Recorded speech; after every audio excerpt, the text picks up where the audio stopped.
Molar specific heat capacity किसी substance या material की वो स्पेशल प्रॉपर्टी है जो ये बताता है कि उस सब्सटेंस का टेम्परेचर 1 डिग्री सेल्सियस से बढ़ाने के लिए कितनी एनर्जी की ज़रूरत पड़ेगी, है ना। ये डिफरेंट सब्सटेंस या डिफरेंट मटेरियल के लिए डिफरेंट होता है स्पेसिफिक हीट कैपेसिटी। तो सबसे पहले हम जानेंगे कि मोलर स्पेसिफिक हीट कैपेसिटी का डिफिनीशन क्या है ना। तो ये है, it is heat energy required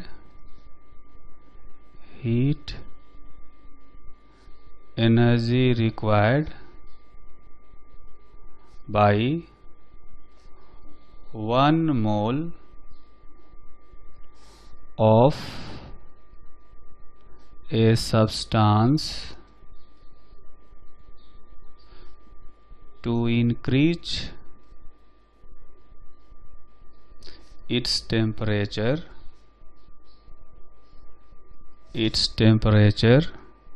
by 1 degree Celsius. किसी सब्सटेंस का टेम्परेचर 1 डिग्री सेल्सियस से बढ़ाने के लिए जितनी एनर्जी की ज़रूरत पड़ेगी उसको कहते हैं मोलर स्पेसिफिक हीट कैपेसिटी। अब इसको अगर मैथमेटिकली कहा जाए तो इसको लिखा जा सकता है delta Q by N delta T, जहाँ पर एन क्या है, नंबर ऑफ मोल्स है, और delta T change in temperature है ना। तो कह सकते हैं where delta Q is heat supplied, N हो गया number of moles of substance and delta T is change in temperature of the substance। तो ये मैथमेटिकली हो गया, ठीक। अब जैसे सॉलिड्स होते हैं तो सॉलिड्स और लिक्विड्स के लिए एक ही स्पेसिफिक हीट कैपेसिटी डिफाइन होता है ना। तो कहा जा सकता है कि for each solid or each liquid one specific heat capacity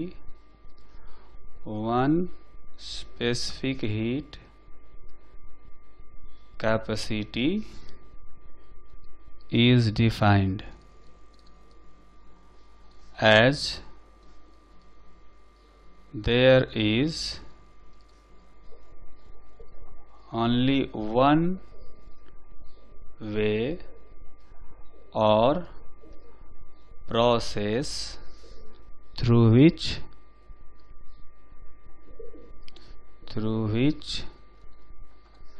heat can be supplied to a solid or liquid substance, है ना। एक सब्सटेंस होगा तो उसको हीट एनर्जी देने का सिर्फ एक ही तरीका होता है, वो ये है कि हीट एनर्जी देंगे और टेम्परेचर बढ़ेगा, ठीक है। लेकिन गैसेज की जब बात करते हैं तो हर एक गैस के लिए कई सारे तरीके हैं जिनसे हीट सप्लाई किया जा सकता है, और हर तरीके के लिए, हर प्रोसेस के लिए एक स्पेसिफिक हीट कैपेसिटी डिफाइन होता है। तो ये कहा जा सकता है for gases there are infinite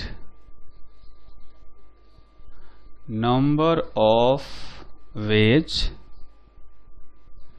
veg का यहाँ पर मतलब है प्रोसेस है ना। कोई आइसोबैरिक प्रोसेस है, कोई आइसोथर्मल प्रोसेस है, तो अलग अलग प्रोसेस है या अलग अलग तरीके हैं, है ना। So there are infinite number of ways और there are infinite number of processes for a gas through which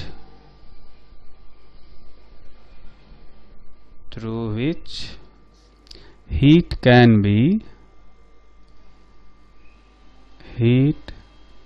be supplied to a gas, है ना।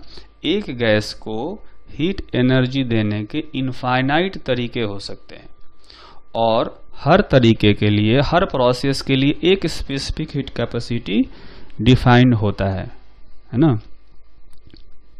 And for each process there is one specific heat capacity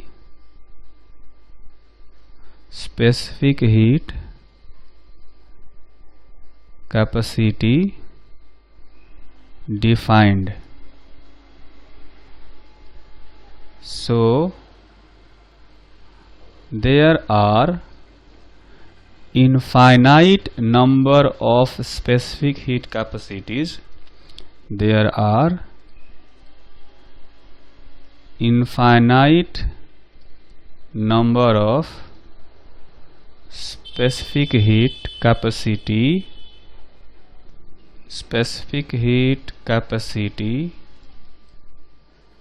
or there are infinite number of specific heat capacities are defined for a gas, है ना। मतलब एक ही gas के लिए, चूंकि infinite process है जहाँ हीट देने के, इनफाइनाइट तरीके हैं हीट देने के, इसलिए एक ही गैस के लिए infinite number of specific heat capacities define की जाती है। And the values of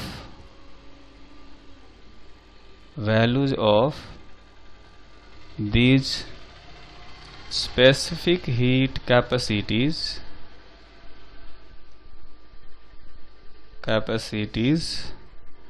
may vary from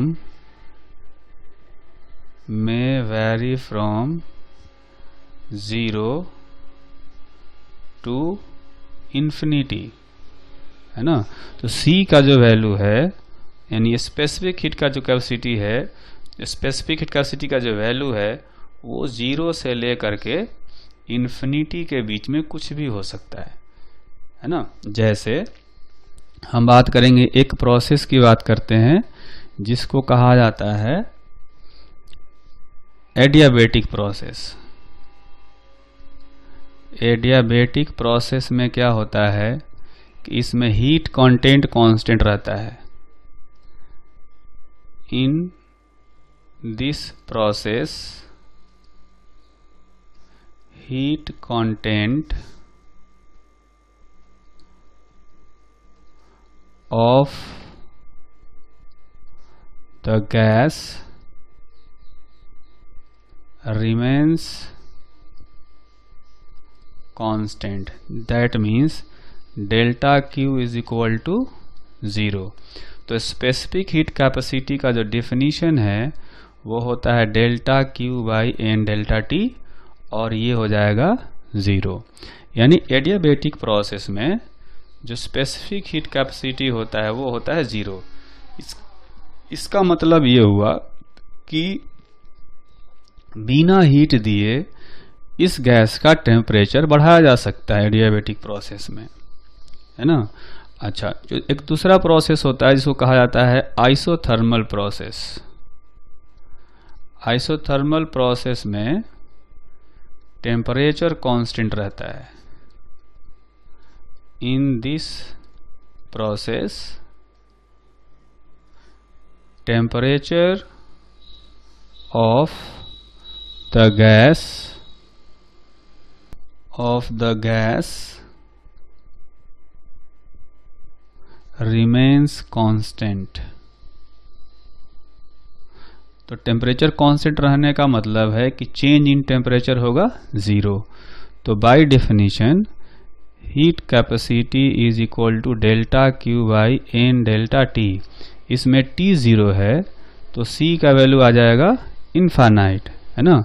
तो आप देखेंगे कि इसमें स्पेसिफिक हीट कैपेसिटी हो गया इनफाइनाइट। उसी तरह से और अलग अलग प्रोसेसेस में स्पेसिफिक हीट कैपेसिटी डिफाइंड की जाती है। जैसे हम बात करें अगर आइसोबैरिक प्रोसेस की, एक प्रोसेस होता है आइसोबैरिक प्रोसेस। इस प्रोसेस में प्रेशर कांस्टेंट रहता है, प्रेशर रिमेन्स कांस्टेंट, है ना। तो इस प्रोसेस में जो स्पेसिफिक हीट कैपेसिटी होता है उसको Cp कहते हैं, क्योंकि ये specific heat capacity at constant pressure हो गया। इसको लिखते हैं delta Q by N delta T। इसका जो वैल्यू आता है हम आगे डिराइव करेंगे इसको, ये आता है F+2 इंटू R/2, है ना। तो Cp is equal to F+2 R/2। ये हो गया specific heat capacity at constant pressure, है ना। इसको कहा जाता है specific heat capacity at constant pressure. इसकी वैल्यू हम लोग आगे डिराइव करेंगे, अभी बस वैल्यू लिखते हैं।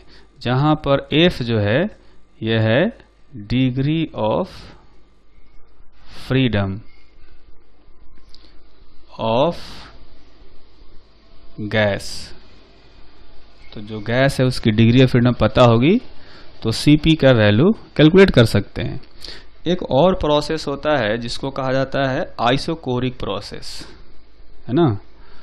तो ये प्रोसेस इसको कहा जाता है आइसोकोरिक प्रोसेस। इस प्रोसेस में वॉल्यूम कांस्टेंट रहता है, वॉल्यूम रिमेन्स कांस्टेंट। इसमें जो C होता है उसको कहते हैं CV, V इसलिए क्योंकि इसमें वॉल्यूम कांस्टेंट रहता है। इसको लिखते हैं delta Q by N delta T। इसको भी आगे हम लोग डिराइव करेंगे, लेकिन अभी फॉर्मूला लिखेंगे FR/2 होता है ना। तो specific heat capacity at constant volume हो गया FR/2। इसको कहा जाता है specific heat capacity, specific heat capacity at constant volume. ठीक, ये भी देखेंगे कि डिग्री ऑफ फ्रीडम पर डिपेंड करता है। ठीक, और एक क्वांटिटी होता है जिसको कहा जाता है एडियाबैटिक एक्सपोनेंट, एडियाबैटिक एक्सपोनेंट, जिसका सिंबल होता है गामा, और इसको डिफाइन किया जाता है Cp/Cv, है ना। तो Cp का वैल्यू जो अभी हमने बताया ये वाली वैल्यू रखते हैं, तो यहाँ पर रखेंगे F+2 R/2, और जो Cv है Cv का वैल्यू ये बताया, तो इनको रखेंगे FR/2। तो जो गामा का वैल्यू आएगा ये हो जाएगा 1+2/F। ये हो गया 1+2/F। ये हो गया गामा का वैल्यू, है ना। ये हो गया। अब ऐसा होता है इसमें कि कई बार हमसे ये सब रिलेशन पूछे जाते हैं, तो इनको जब लोग Cp/Cv का वैल्यू डिराइव कर लेंगे तो उसके बाद इनको भी डिराइव कर सकते हैं। एक रिलेशन और होता है Cp-Cv is equal to R। ये भी हम लोग डिराइव करेंगे वहाँ पर जब आइसोबारिक प्रोसेस के बारे में स्पेशली पढ़ेंगे तब। जब दो या दो से ज़्यादा गैसेज को किसी कंटेनर में मिक्स कर दिया जाता है तो उस मिक्सचर का स्पेसिफिक हीट कैपेसिटी या एडियाबैटिक एक्सपोनेंट या मॉलिक्यूलर वेट कैसे कैलकुलेट करेंगे, ये अभी हम लोग जानने की कोशिश करते हैं। है ना। तो हम लोग ऐसा मान लेते हैं कि when n1 moles of a gas 1 and n2 moles of another gas 2 are mixed together and equilibrium is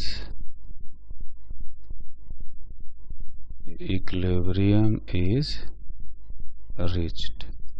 अब थर्मल इक्विलिब्रियम आ गया, यानी दोनों का टेम्परेचर इक्वल हो चुका है। ठीक, अब अगर उस मिक्सचर का टेम्परेचर बढ़ाया जाए तो क्या होगा, है ना। If temperature of the mixture is raised by delta T। तो जैसा कि हम लोग जानते हैं, चेंज इन इंटरनल एनर्जी को लिखा जाता है चेंज इन इंटरनल एनर्जी। इसको हम लोग लिखते हैं delta U is equal to NFR by 2 into delta T। और अभी हमने सीखा थोड़ा देर पहले कि FR बाई 2 को लिख सकते हैं CV, है ना। तो चेंज इन इंटरनल एनर्जी हो जाएगा NCV डेल्टा T। ठीक, तो इसमें जो गैस 1 है, गैस 1 के लिए चेंज इन इंटरनल एनर्जी लिखेंगे N1 CV1 into delta T for gas 1, delta U2 is equal to N2 CV2 into delta T for gas 2, है ना। अब हम बात करेंगे पूरे मिक्सचर की। तो पूरे मिक्सचर का जो चेंज इन इंटरनल एनर्जी होगा वो हो जाएगा N1 प्लस N2 मोल्स हो जाएंगे टोटल, और मिक्सचर का जो CV है इसको हम लोग मान लेते हैं कि यह है CV mixture into delta T। ये हो गया for mixture.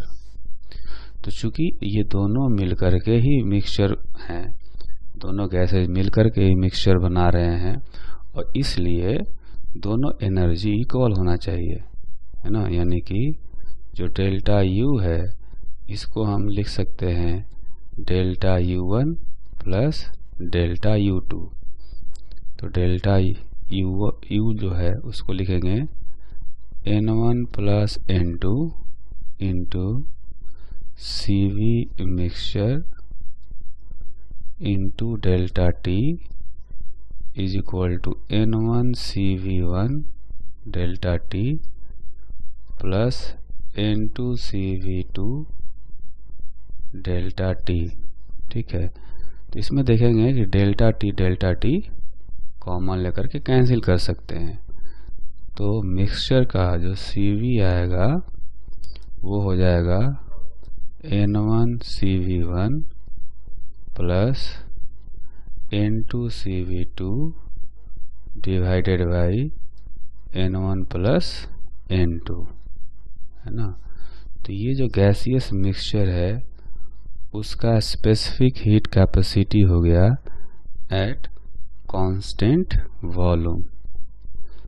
Specific heat capacity of mixture at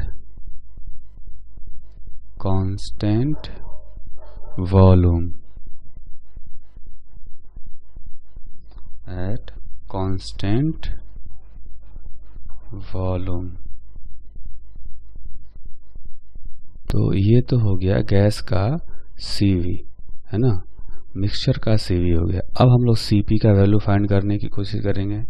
तो CP का वैल्यू निकालना हो तो जैसा कि हम जानते हैं CP मिक्सचर को लिखा जा सकता है CV मिक्सचर प्लस R, है ना, क्योंकि CP minus CV is equal to R होता है।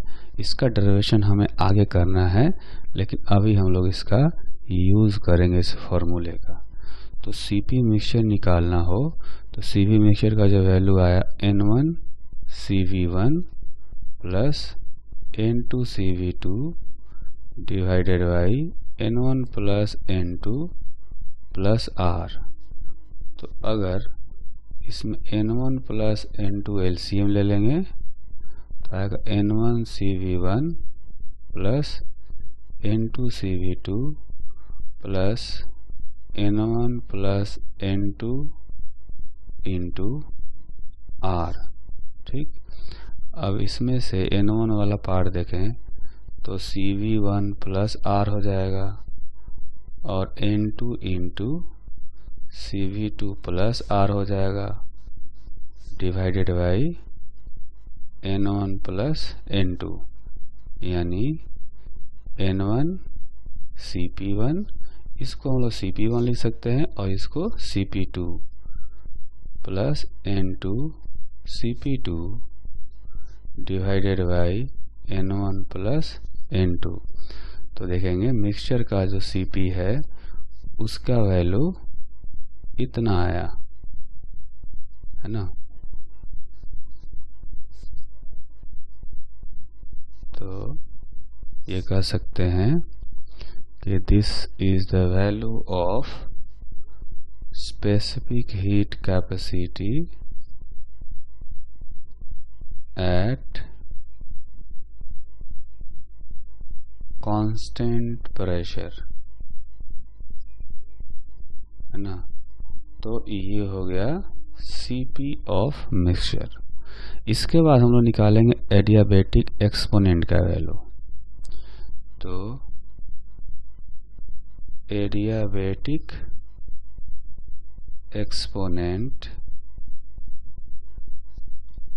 Of mixture is equal to, अगर मिक्सचर का गामा निकालना हो तो हम लोग लिखेंगे CP of mixture divided by CV of mixture. ठीक, तो CP मिक्सचर का अभी हमने यहाँ पर कैलकुलेट किया, ये है ना।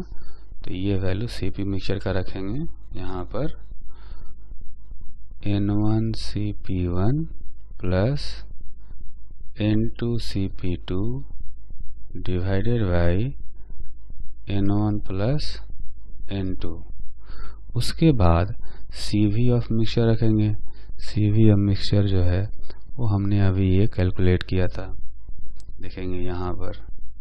तो इस CV ऑफ मिक्सचर का वैल्यू रखेंगे N1 CV1 plus N2 CV2 by N1 plus N2, है ना।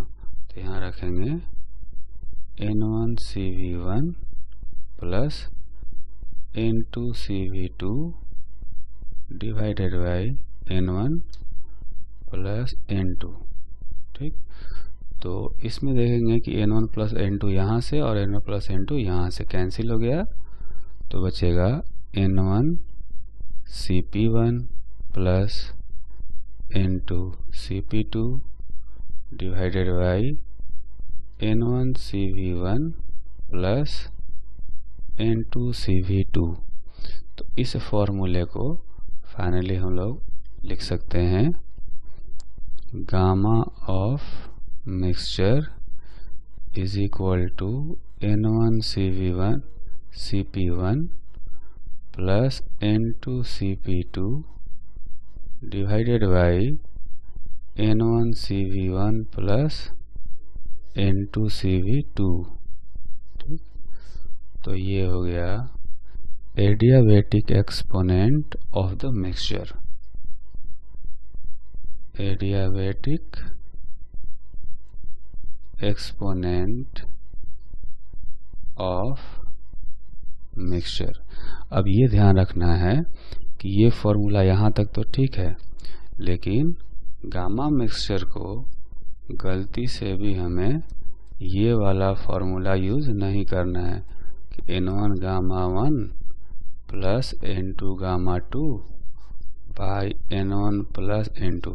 ये फॉर्मूला सही नहीं है, ठीक है। तो इसको कभी यूज नहीं करना है, जब भी यूज करना है इसको यूज करेंगे। हाँ, एक और आता है मिक्सचर का molecular weight, molecular weight of mixture.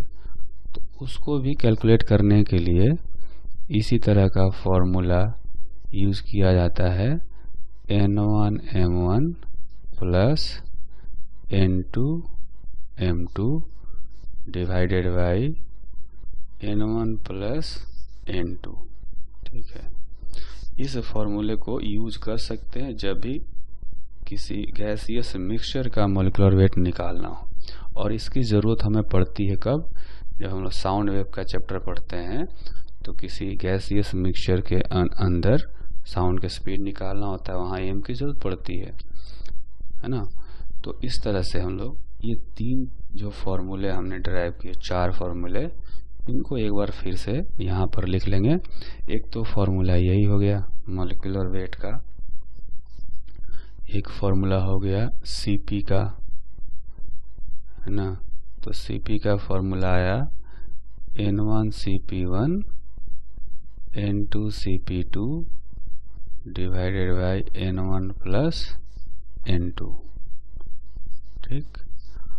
इसके बाद जो थर्ड फॉर्मूला है वो है मिक्सचर के Cv का, Cv ऑफ मिक्सचर, यह आया N1Cv1 plus N2Cv2 divided by N1 plus N2।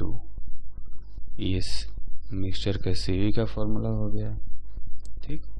और इसी तरह से जो गामा है मिक्सचर का, इसका फॉर्मूला अभी हमने डिराइव किया N1Cp1 N2Cp2 divided by N1Cv1 plus N2Cv2। ये चार फॉर्मूले हो गए जिसको कि मिक्सचर के जो स्पेसिफिक हीट कैपेसिटी है या गामा है या मॉलिक्यूलर वेट है, कैलकुलेट करने के लिए यूज किया जा सकता है। तो एक क्वेश्चन करते हैं गैसियस मिक्सचर पर बेस्ड। क्वेश्चन ये है कि 4 moles of helium and 2 moles of hydrogen are mixed together, then find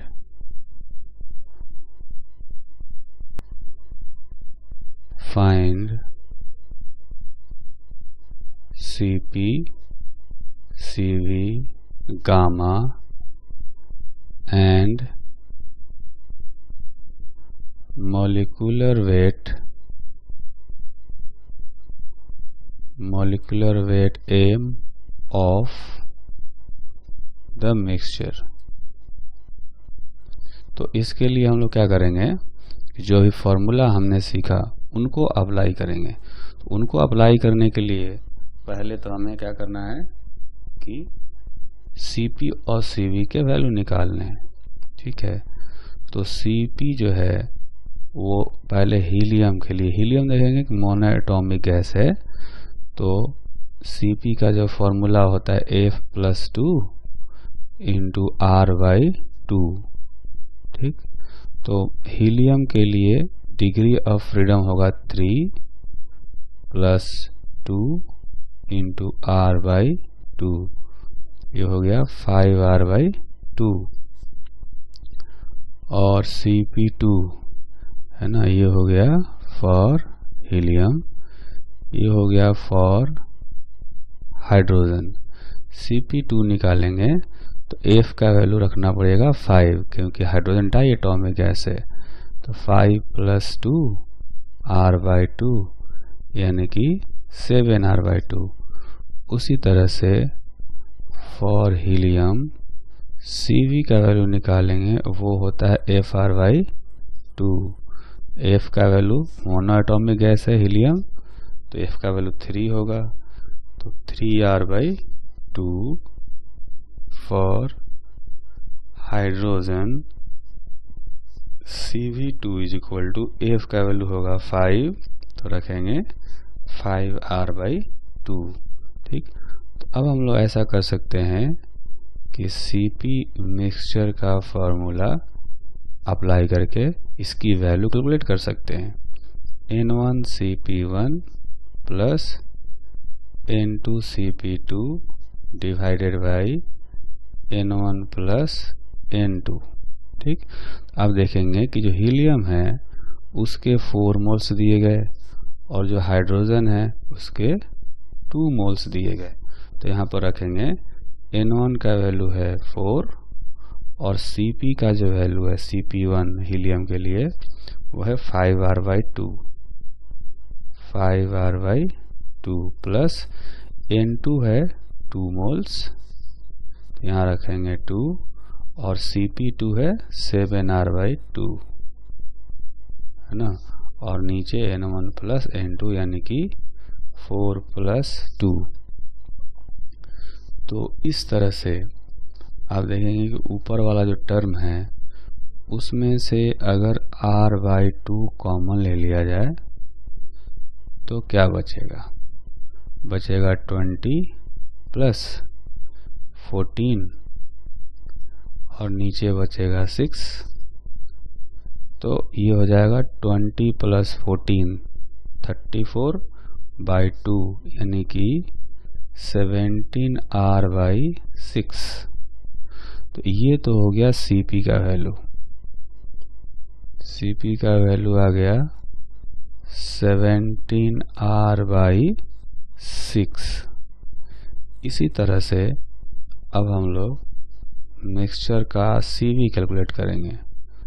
तो Cv ऑफ मिक्सचर =